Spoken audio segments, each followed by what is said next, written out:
Are you ready? It's finally Silksong time, so I hope you are as excited as I am, where release dates for these other games are subject to change since developers are moving out of the way of that juggernaut, where we have more action titles, horror games, and titles from legendary game developers also releasing. So let's begin with Deep Rock Galactic Survivor, a Vampire Survivor style bullet heaven roguelite but with a distinct DRG flair, where you play as a dwarf on a mission to mine resources. Like its inspiration, there is an extraction element where you have to run back to the drop pod to secure your loot, while still retaining the action and leveling elements from auto shooters that makes it very compelling. The 1.0 release will add gear to the game, which can be equipped into your loadout, offering passive bonuses and potential game-changing effects, already being a massive hit, so the full release should bring in even more players. I am very charmed by the minimalist pixel art look of Master of Luna,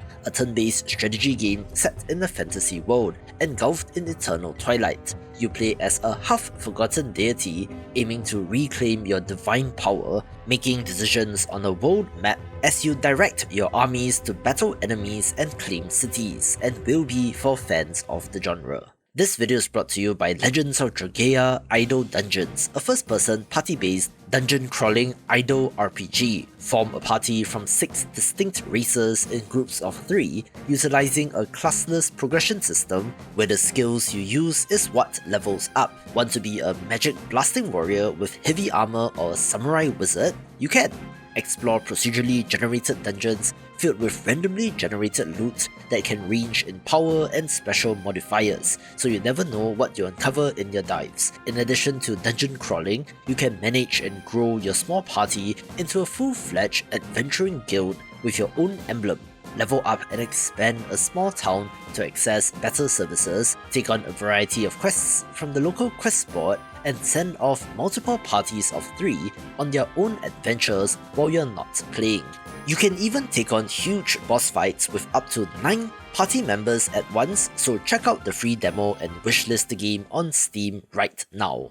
God Forsaken is essentially Vampire Survivors cross Diablo, which has been done before, see Halls of Torment, but where that game took inspiration from Diablo 1, this perhaps looks more like Diablo 4 or something. Set in a desolate, forsaken land, you need to fend off relentless waves of monsters, battling your way forward to light a fire in the darkness and to search for a glimmer of hope. Combat blends fast-paced Diablo-style hack-and-slash action with powerful abilities, letting you swing through hordes of enemies while finding gear and fighting bosses. Your choices and build for the run will determine your success, with gears, skill, and resources all playing a factor, with an extensive meta progression system as well. Having a, dare I say, almost Diablo Immortal looking user interface, but it could be cool. A very interesting looking title is Superhero Simulator, a third-person open-world action title with a comic book almost into the Spider-Verse looking art style and animation. You play as a superhero in Gold Pine City, having to balance epic crime fighting with everyday struggles, since hey, a hero's still got to eat, pay rent and survive. Explore the open world using flight or super speed, battling thugs and villains with hand-to-hand combos or super-powered abilities.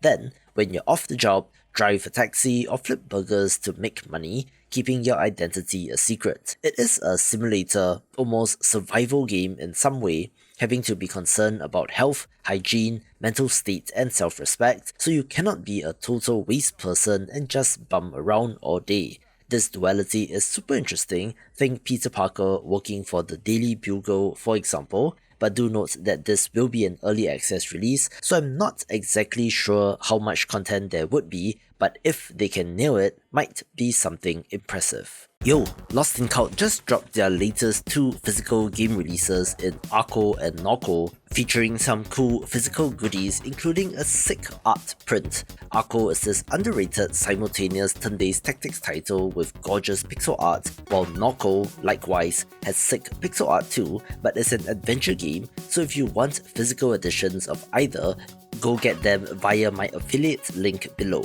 Jump Space might be a not-so-indie title, coming to us from a technically independent but larger studio, and is a co-op PvE first-person shooter that has a tremendous amount of hype. 1 to 4 players man their very own spaceship, exploring alien planets, taking on handcrafted missions, but with some randomized elements ensuring replayability. You seamlessly switch between flying your ship through asteroid fields, spacewalking, and on-foot combat once you land, switching into first-person with classic shooter combat. Weapons are customizable with plenty of upgrades, which applies to your ship as well. So scavenging for resources during a mission will be critical to feed the upgrades, such as beefier shields and new weapons. It is very sci-fi, and almost No Man's Sky-like in places, but with more constrained missions instead of the infinite procedural generation of that game. And while you can play this solo, it will be best with friends, meaning that if you're looking for something to fill that gap with your group,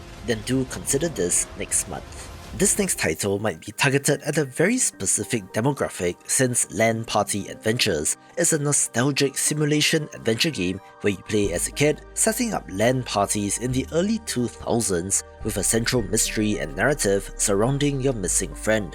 If you have fond memories of LAN parties and playing with your friends, then this will especially be of interest since you are connecting VGA cables, network cables, and installing software in order to get the computers hooked up, solving puzzles to avoid viruses, and to configure the PCs. You are finding clues about your friend's disappearance, with the choices made shaping the investigation, looking like some sort of spin-off of PC Building Simulator, but with a narrative and looks very nostalgic. A pulse-pounding sci-fi FPS of interest is Metal Eden, where you play as Asuka, an advanced battle android on a suicide mission to rescue human consciousness cores from the monolithic city Mobius, definitely having Ghost Runner vibes but brighter and with guns, which will not be surprising if you're familiar with this developer. You dash, grapple, and wall run through the environment, wielding a versatile arsenal to blast away at robotic enemies, with the movement looking like a focus. As you progress, you will get access to new weapons and combat abilities, adding on a jetpack for example, and also, for some reason, you can transform into an armored ram ball, literally turning into a spear and controlling it from third person. So that's weird, I suppose, but it's part of the fun. Critically, roguelite isn't mentioned anywhere on the Steam page, so I'm curious about the structure of this game, since being an android means that dying and respawning seems like a natural fit, so we'll see. When this comes to us from the developer of Ruiner, which is linear, so maybe there's hope yet for the roguelite haters. Witchy Business is a cozy job simulator in which you run a witchcraft shop, brewing potions and managing quirky customers, all in a bid to turn a profit. You zip between your shop, garden sanctuary, and alchemy station, crafting potions by combining plants, minerals, and other oddities in mini-games, serving customers and hexing thieves into frogs. Keep your customers happy with specific potion orders or fortune telling, balancing speed with accuracy so that they don't get impatient. Unlock new recipes, wands, and shop upgrades like additional shelves or cosmetic improvements, allowing you to serve even more customers, all presented with a wonderful charm, especially in the art. There's a whole coven of witches to meet, and you do have a cat familiar as well, with the option for either relaxed or mayhem modes, depending on what you're in the mood for, with randomized elements to keep every in-game day varied and replayable. Fata Deum the God Sim is another long-in-development title which I remember seeing on Kickstarter way back when, and is a god game, a genre that is not that commonly seen these days but draws upon the likes of Populous and Black and White. You are wielding godly powers to shape settlements in a fantasy world but have to compete with other deities, using your abilities to influence the mortals in hopes of getting more followers, bless them with prosperity, or scare them with visions and natural disasters, guiding them to build temples in your name, but also to develop an economy through farms and other supplies, and if necessary, to attack rival villages. There's a duality here, going down either the good or evil path, being a warm and benevolent god or a cruel and sadistic one, with the visual appearance of the settlement changing accordingly. It is not just a sandbox, since there will be challenges set by the goddesses of fate, offering more structure to the title. So while you do not have a giant animal titan roaming the land, it does have that same kind of vibe and will be bringing the genre into a new age. When the Steamboat Willie version of Mickey Mouse went into the public domain, a number of indie games popped up looking to capitalize on that, with Bad Cheese being such an example, taking the iconic character and twisting it into something horrible. This is a psychological horror adventure game where you play as a child mouse in a dysfunctional household, scrambling to keep a volatile dad happy. You scurry through a grim house, tackling chores like scrubbing floors or fetching pills, while sneaking around to collect treats and action figures to ease the tension. Your aim is to survive until Mum comes home, whatever that means in this twisted world, making choices to avoid punishment in unsettling scenarios, not helped by the horrifying demons that inhabit the space as well. Looking so disturbing but cleverly done, pulling off monochrome which is not easy to do and could be a horror hit. A gory action roguelike is Hotel Barcelona, where you play as Justine, a federal marshal whose mind is shared with a deranged murderer named Dr. Carnival, together slashing through a mysterious hotel packed with serial killers. You navigate 7 horror-themed zones, from haunted mansions to twisted labs, using melee attacks and quick reflexes to chain combos against enemies, culminating in boss fights against the killers themselves. The most interesting part of this game are the slasher phantoms, which are echoes created every time you die. Think Super Time Force and you get some idea, where these mimic the movements and attacks which you did in your previous life. Use them as shields, allies or distractions as you try again, and if that is not enough, there's also 3-player co-op support so you can play with friends. Another critical element is that of blood, where the more blood you are covered in, the more powerful you get, culminating in unleashing a Carnival Awakening super attack when your skull gauge is full, encouraging you to press the action. This is from White Owls, a studio founded by Japanese developer Swery, best known for Deadly Premonition, with this being in conjunction with Suda51, best known for No More Heroes and Killer 7, so there's definitely pedigree to this game and has potential. From the developer of the gorgeous Station to Station comes Town to City, a similar looking cozy city building title with a voxel art style where you're building up a 19th century Mediterranean town, growing it into a thriving city instead of just being focused on the train stations in their previous title. This is a full city builder, so you are placing houses, shops and parks freely, designing winding streets or tidy districts, while managing resources to satisfy citizens' needs. You aim to nurture a growing population, being able to fulfill special orders or objectives to beautify your city even more. Unlock new buildings as you go along, which provides higher tier resources as well as plenty of customization and decorative options for vibrant designs. The gridless building system allows you to build organic looking cities with the voxel art and especially the use of lighting being the highlight. So if you love this genre like me, this will definitely be of interest. Shape of Dreams is an intense action roguelite in which you explore a realm called the Rapids, an in-between world accessible after the collapse of the boundary between the dream world and reality. Forge your hero to conquer the ever-changing landscape, with the expected procedural generation to keep things fresh. However, most interestingly, it has MOBA-style controls instead of classic action roguelite.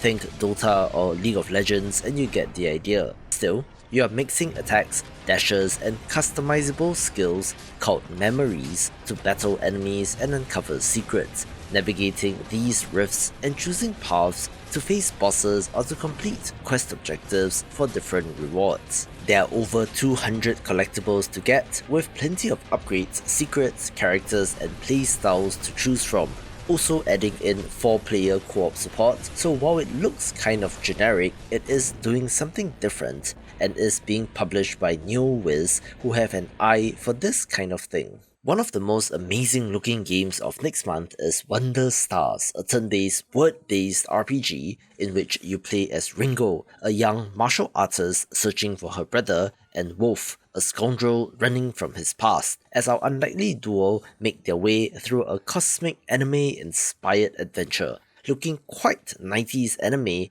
and might be drawing upon Dragon Ball Z. It is split into 10 episodes, so to speak, where you're collecting pieces of the Wonder Star map to progress. Other than the art, the combat system is the most interesting part, since you are combining words into phrases to create powerful attacks, such as using Super Special Fire and Kick to create Super Special Fire Kick the attack.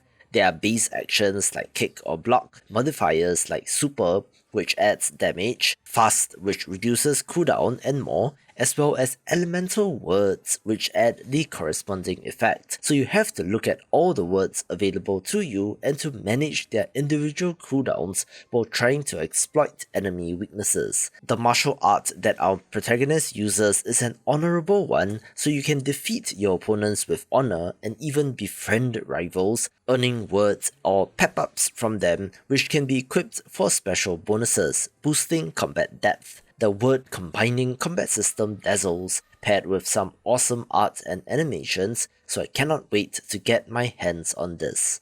The follow-up to Strange Horticulture is here in Strange Antiquities, having you play as the custodian of an occult antique shop in the gloomy town of Undermere, instead of the owner of the plant store. You are being entrusted to gather, identify and curate arcane relics which can help the townsfolk with their eerie dilemmas, but of course have the freedom to prescribe whichever item you choose and to see the consequences unfold. The investigation and cataloging part is tactile, as you examine items through smelling, weighing, touching and listening to them, piecing together clues from manuscripts and lore to understand each artifact's hidden function. Beyond the counter, you can explore Undermere itself via a detailed map, venturing out to retrieve new objects and to dive deeper into the town's dark mysteries. Master the deduction tools and expand your knowledge of occult mysteries, getting to know the locals as well as to pet your cat, looking deliciously macabre and is pretty spooky. One of the most interesting upcoming releases is Netherworld, a wild side-scrolling pixel art action-adventure game with all sorts of strange melted creatures where you play as Medu, a jinxed jellyfish grappling with a spiraling marriage crisis who sets off on a twisted, surreal odyssey filled with grotesque bosses, depraved humor, and an array of deranged characters. Interestingly, this mixes intense, brutal boss fights, bizarre minigames, including drinking contest CD encounters, shootouts, and even controlling a tick named Joe in a filthy roguelike dungeon, each designed to earn you money or items, along with adventure game elements, and is just super weird but interesting. Do read the mature content warning label on the Steam page to help in deciding whether or not this is for you, but what a fascinating entry which I cannot wait to check out. After what seems like a long time in development, we have the next entry from the developers of Monster Sanctuary in Aethermancer, a roguelite RPG with monster taming elements. This puts you in the role of a powerful monster tamer, guiding a party of 3 mythical creatures through the procedurally generated Fractured Ruins, where every decision counts in methodical turn-based battles that leverages elemental strategies, synergies, and creature worthiness. Defeat doesn't mean total loss, as each defeated monster can be reborn, often stronger and transformed, adding depth to your evolving team. Discover new abilities, experimenting with builds across runs, interacting with dynamic NPC dialogue options with a meta progression system that persists between runs. Unlocking new player classes is one of the more interesting parts, since the different classes allow you to break the game's rules in different ways, with, of course, their signature pixel art making a return which looks great, so given the pedigree, I'm interested in this. Chronos The New Dawn made quite the impression at Gamescom this year, coming to us from developer Bloober Team, who got a better reputation after their work on the Silent Hill 2 remake, focusing their energy on their own IP this time around. This is a tense third-person survival horror title where you play as the Traveler with the ability to move through time, sent to dystopian wastelands to stabilize time rifts, and to rescue lost souls caught in a catastrophic plague known as the Change. You'll scavenge scarce supplies and alternate between firearms and melee tools while battling grotesque monsters where you must set defeated enemies on fire to prevent them from merging into stronger, more dangerous abominations. You are travelling into the past to locate key people who have perished in the future, not exactly rescuing them but harvesting their souls instead, extracting their essence, which powers you up but also brings you closer to madness with their visions and whispers. It looks so good and leans more on the action side of things, perhaps more Dead Space-like in some ways, with a cool character design as well. I just saw the news while scripting this video that Baby Steps is also pushing their release date from September 8th to 23rd, also getting out of the way of Silksong, with the reason given being that Nate, the protagonist, is allergic to hornets. This is a 3D rage game and a literal walking simulator where you're putting one foot in front of the other to progress forward, playing as an unemployed failed son who gets sucked into the TV and must figure a way out. You are climbing across vast terrain, from mountains to impossibly narrow bridges, with the full-body ragdoll physics undoubtedly leading towards hilarity. Every step is deliberate, so plant a foot, shift your weight, then swing the other leg, catching yourself before you topple, since that might just erase minutes if not hours of progress. There's also a cast of equally weird characters and comes to us from the team that made Ape Out, including one Bennett Foddy, maker of Quap and Getting Over It, and is probably the guy that knows how to push your buttons, so expect plenty of rage and laughter from this game. After a little bit of a delay due to player feedback from their Steam Next Festival demo, we also have the early access launch of Ratatan, a game from the creators of Patapon and is a spiritual successor. This fuses rhythm-based combat with roguelike progression in a side-scrolling action-adventure title where you rally musical creatures called Ratatans by hitting rhythmic commands to send your units marching, attacking or defending in sync to the beat. Massive battles unfold across procedurally generated stages, possibly having hundreds of characters, clashing in the melee as the battles ramp up in intensity. Time your commands, manage positioning, and trigger a dynamic fever mode that energizes your team to turn the tide of battle. Between battles, you return to a vibrant hub area where you explore, trade, customize your lineup, unlock new weapons or gear, and craft permanent upgrades using materials gathered during the run.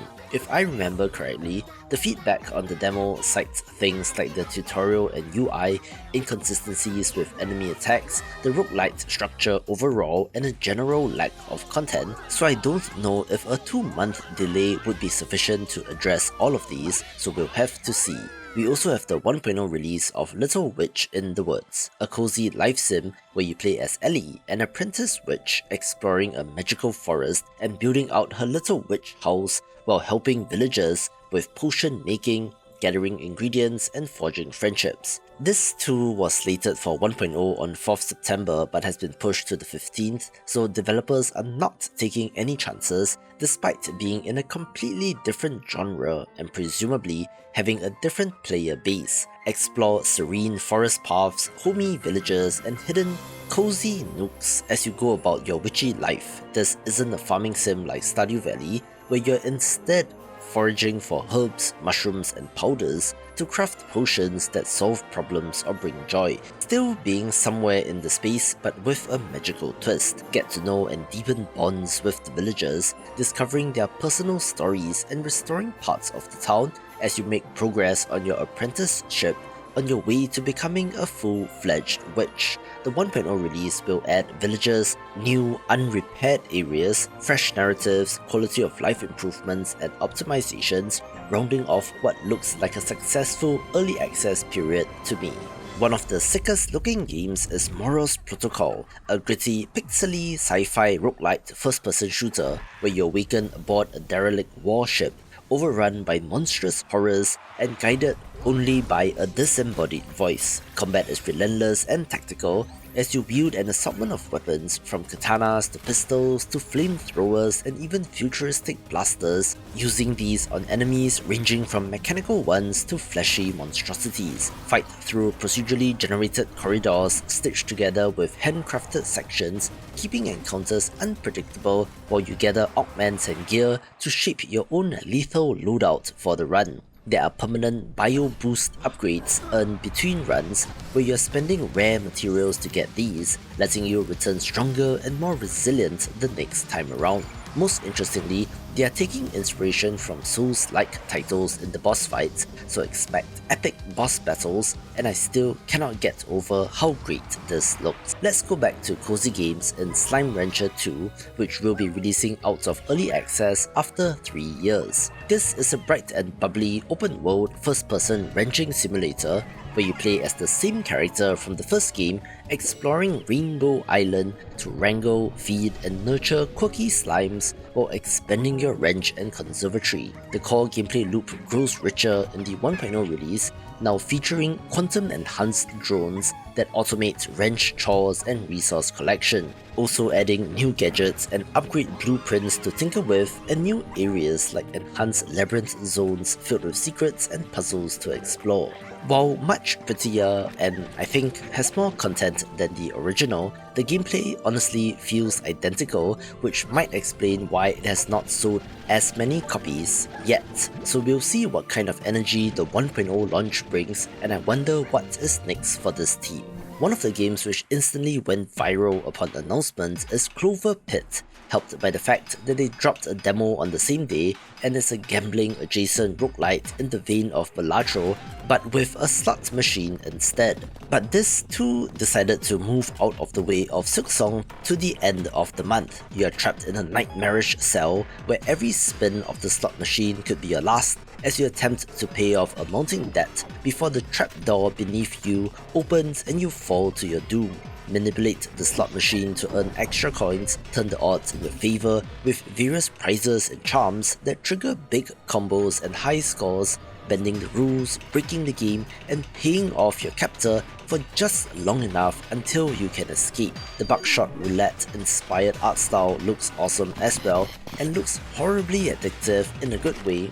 So let's see if this takes over my life. Speaking of taking over my life, before we get to Clover Pit, of course we have to talk about Hollow Knight Silksong, which is releasing in about a week as of the time this video goes live, the most wishlisted game on Steam, and the massive juggernaut that will be mainstream popular. This started off as a DLC for the original, but the developers kept adding content and decided to make a sequel where you play as Honnet as she ascends through a haunted kingdom. It's a Metroidvania, so expect ability unlocks, which lets you access new areas, but can also be used in combat. Combat remains tight, precise and punishing, so prepare to die and all that, with the key difference being that Honnet's movement is more fluid and aggressive than the Knight, with a new Silk resource to manage as well, but let's just say I have a feeling that this is going to be awesome. Watch this video for more of the best indie games.